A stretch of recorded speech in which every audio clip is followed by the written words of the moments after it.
Hello there, this is Sammy33 and taking a minor break. Now we're in conference championship week in the NDL. A couple of games have been played. ACC, Big Ten. Maybe one of those conferences will be my future home, we'll see. But we have a couple in the bag, but that's not why this video is being talked about, or why this video is being uploaded. Nothing to do with the actual regular season of the NDL, no predictions, no speculation about the bracket for college football playoffs. It's all about NDL Blitz. And someone's wondering, NDL Blitz? What is NDL Blitz? It's like NFL Blitz? Is it arcade style? No. Something to keep us busy during the off season or the down times during the regular season, depending on when you have your buys. Let's talk about it. So looking at Blitz, we just started season 2 today on the 10th. Usually I think the plan is for them to last about a month, so not too bad. You see there are 3 games that are played right now. Oklahoma State beating Arizona State, Texas Tech losing to Baylor. Good practice for Vegas. Can't imagine why he'd be playing with Baylor right now, right? And then UCF beating Oregon, so only one home team with a win so far. So let's talk about it. What is Blitz? So Blitz, playing against a random person in the league, still with the rules of the NDL. So you see here all NDL rules apply, including the 35 points. 7-minute quarters, fatigue injury still the same. You can do alternate clock options. So in this case, we'd be able to do accelerated clock if that's something that the coaches agree to. And just the same, must be streamed and posted. Losing team can request the chew clock, and really in this one all you're doing is putting in team stats and the game stats, no player stats in this one, so less to do. So what exactly is going on here? So I pulled up some stuff here, pulled up Marion County's profile to kind of explain. So you'll pick a team, home, away, you can match teams. I guess it's really up to the user. You see most games that are played here, the overalls of the team probably are reasonably close. And that's really what's going on with this. And what happens is, based on what happens, see if I can get that to pull up. So I didn't have that open. I don't think I do. I might have to go to Discord for that. That might be a little bit tougher to see. But you get points based off of who won the game, and I believe the overalls of the team, the difference of the overalls. So let me see if I can get this. Might be kind of hard. I'm hoping it's near the top because that would be fantastic. I don't think it is. Survivor Series was fun. I played in that. So here we go, point system. So if you win, you get 10 points. If you lose, you get 5. If you're the away team, you get a point bonus for the win. If the overall is separated by 3 to 5 points, that is a extra bonus point.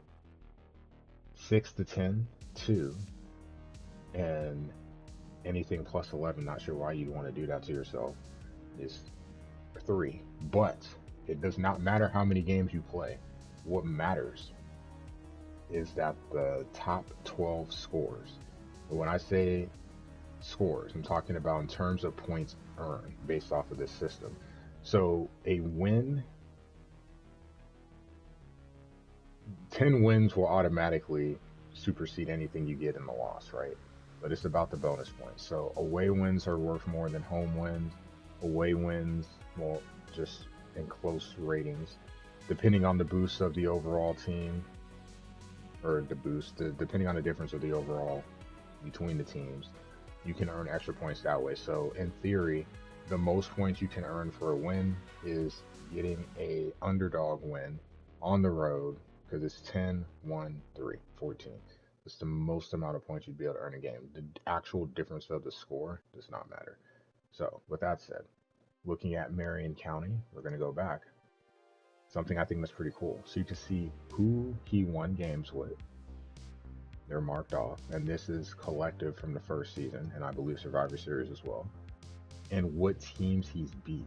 So can you take out an entire conference? Can you win with every team in the conference?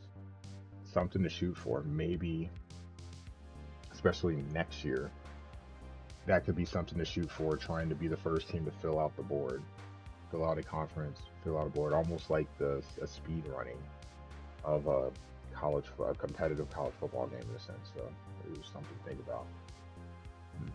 Could be interesting. And then here, you see the scores, you see which games are worth the most amount of points. That's pretty cool. And you can see this with any coach that is playing in here. So if I went to mine, for example, because I played in Survivor Series, let's go to me.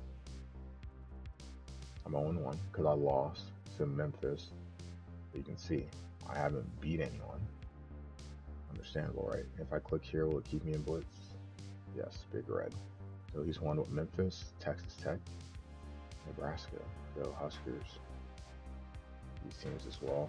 And then these are the teams that he's beat. So Texas Tech, obviously, because he beat me. And then the other teams that he's beat. So it's pretty cool. Something to keep tabs on. Is something to, it's a way of getting a scrimmage or extra work, per se, with your NDL team, or with the draft approaching, maybe getting some work with other teams that you might feel, you know, it's one thing to look at the ratings, it's another thing to play with them. I saw Jason talking about how life was with Cal, with the quarterback. It's like you see the ratings and you're like, man, this quarterback is better on paper, but then you actually get him out on the digital field. He doesn't make those throws. He gets rattled.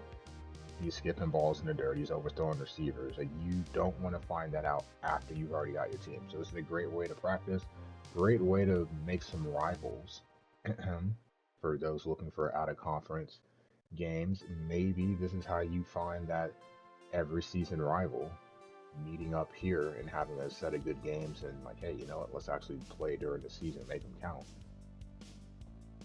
We'll have to see. But I'm excited for season 2. Like I said, I didn't get to play in season 1, more focused on other things. I did play in Survivor Series. I was a first round exit, but I would like to take part in Blitz season 2 and kind of see how things are going, especially with the downtime.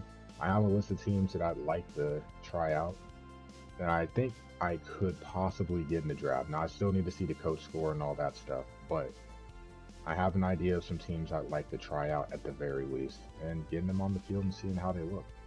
Keep my notes and just go from there and know when it comes time to draft.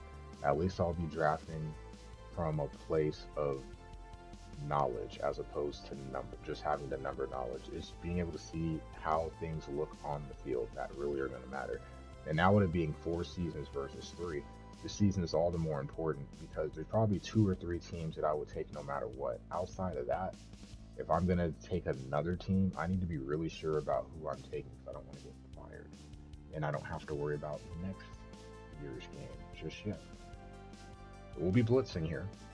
You'll see some of those highlights on the tube, of course. We'll keep track of it and how things go. But for now, just wanted to explain what it was, why people are excited by it, and I'm hoping that season 2 will be more successful than the first.